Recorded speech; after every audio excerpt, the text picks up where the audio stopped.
Secretary of State. Mr. Speaker, before I make my statement today, I'm sure the whole House will want to join me in offering our condolences to my right honourable friend, the Prime Minister, and my noble friend, the Baron Johnson of Marylebone, on the loss of their mother, who sadly passed away yesterday. Our thoughts are with them and their whole family at this most difficult of times. Mr. Speaker, with permission, I'd like to make a statement on the pandemic and our autumn and winter plan to manage the risk of COVID-19. Over the past few months, we've been making progress down the road to recovery, carefully and cautiously moving closer to normal life. And as we do this, we've been working hard to strengthen our defences against this deadly virus. We've been continuing the rollout of our vaccination programme, with 81% of people over the age of 16 having had the protection of both doses. We've expanded our testing capacity yet further, opening a new mega lab in Leamington Spa. And we've continued supporting research into long COVID, taking our total investment to £50 million.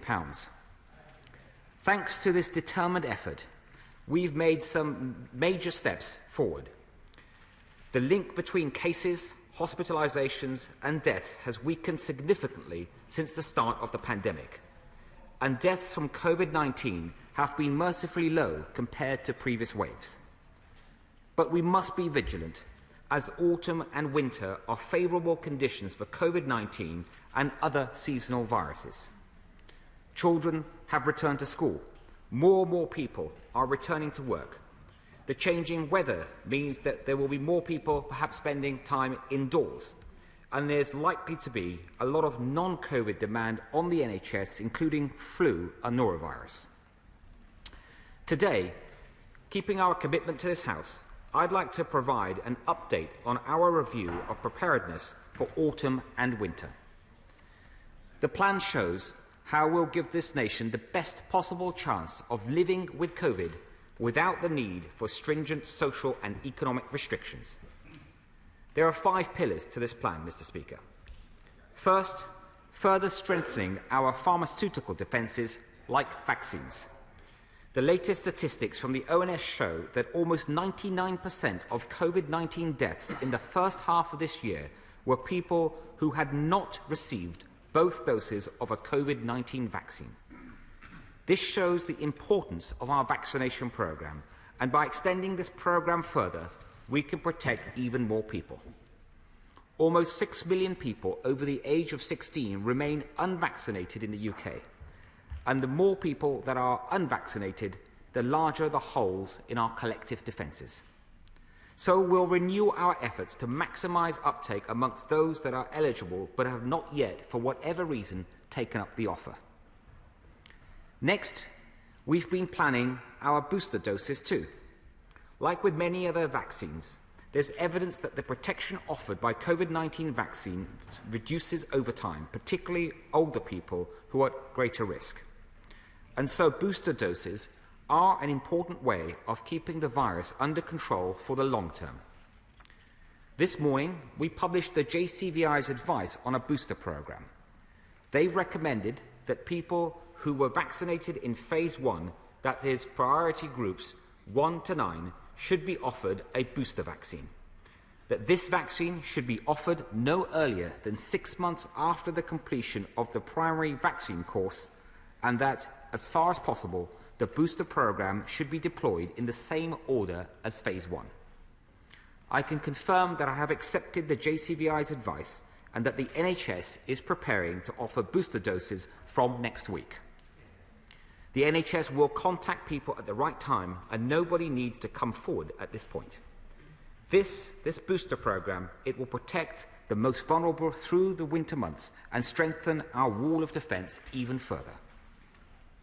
As well as this, we'll be extending the offer of a COVID-19 vaccine to even more people, as the Minister for COVID-19 vaccine deployment announced yesterday in the House, and thank you, Mr. Speaker, for allowing him to make that statement yesterday.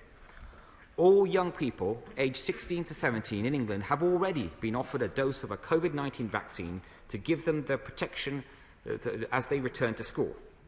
And yesterday, the UK's chief medical officers unanimously recommended making a universal offer of a first dose of a vaccine to people aged between the ages of 12 and 15. The government has accepted this recommendation too, and will move with urgency to put this into action. We're also seeing great advances in the use of antivirals and therapeutics. Several COVID-19 treatments are already available through the NHS, and our antivirals task force is leading the search for breakthroughs in antivirals which have so much more potential to offer. Second, Mr. Speaker, testing, tracing and self-isolation have been another vital defence. Over the autumn and winter, PCR testing for those with COVID-19 symptoms and contacts of confirmed cases will continue to be available free of charge.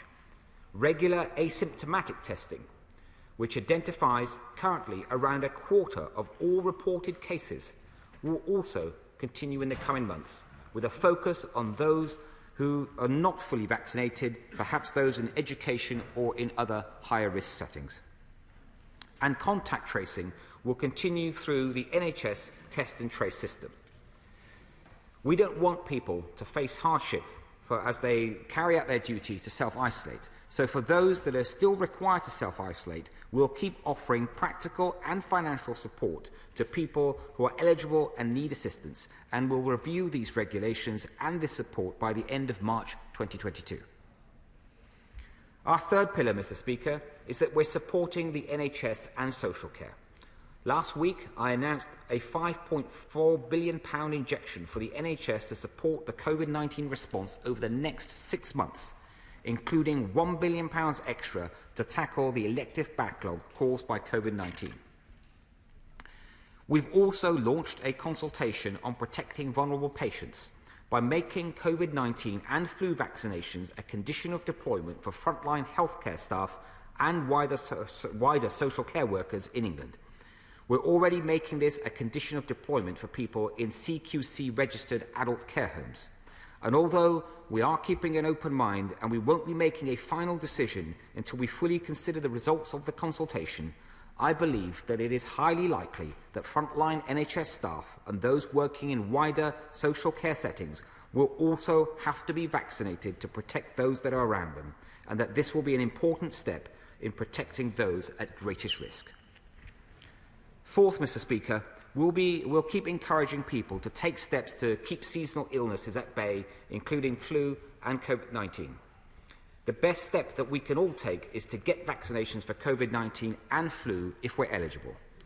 And so, along with our COVID-19 vaccination programme, the next few months will see the largest ever flu vaccination campaign this country has ever seen. Our plan also sets out a number of changes we can all make to our daily routines, like meeting outdoors where possible, or if you need to be indoors, trying to let in fresh air, wearing a face mask in crowded and enclosed spaces, where you can come into contact with people that you don't normally meet. And Mr. Speaker, our fifth pillar is how we'll look beyond our shores and pursue an international approach. Last week, I attended the G20 Health Ministers meeting and I met counterparts from across the world. And I talked about the part that we'll be playing to lead the global effort to accelerate access to vaccines, to therapeutics and to diagnostics. And as we do this, we'll maintain our strong defences at the border, allowing us to identify and to respond to variants of concern. It's these defences and the progress of vaccination campaigns both here and abroad that have allowed us to manage the risks and to start carefully reopening international travel once again. We've already relaxed the rules for fully vaccinated travellers, and I asked the CMA to review the issue of exploitative behaviour in the private testing market. This review reported last week, and I'm looking into what further action we can take. And I can also update honourable members that on top of these measures, we'll be publishing a new framework for international travel, and my right honourable friend, the Transport Secretary, will be announcing more details ahead of the formal review point on the 1st of October. Thanks to the defences we've built, we've been able to remove many of the regulations that have governed our daily lives, rules that were unprecedented yet necessary. and our plan shows how we'll be removing more of these powers while maintaining those that are essential for our response. This includes expiring more of the powers in the Coronavirus Act. So, for example, those powers directing to temporary closure of educational institutions. The remaining provisions will be those that are critical to the government's response to the pandemic. For example, making sure that the NHS is properly resourced and supporting statutory sick pay for those who are self-isolating. Mr. Speaker, the plan before the House today is our Plan a comprehensive plan to steer this country through the autumn and winter. But we've seen how quickly this virus can adapt and change. So we have prepared a Plan B of a contingency measures that we can call upon only if they are needed and supported by the data to prevent unsustainable pressure on the NHS.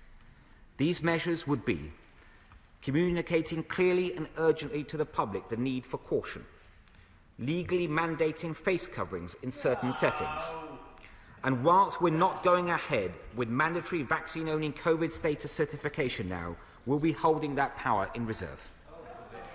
As well as these three steps, we'd consider a further measure of asking people to work from home if they can for a limited time if that is supported by the data.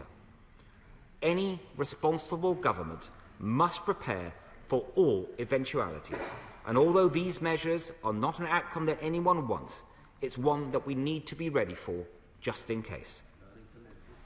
Mr. Speaker, ever since we published our roadmap to recovery 7 months ago, we've been carefully but cautiously getting this nation closer to normal life.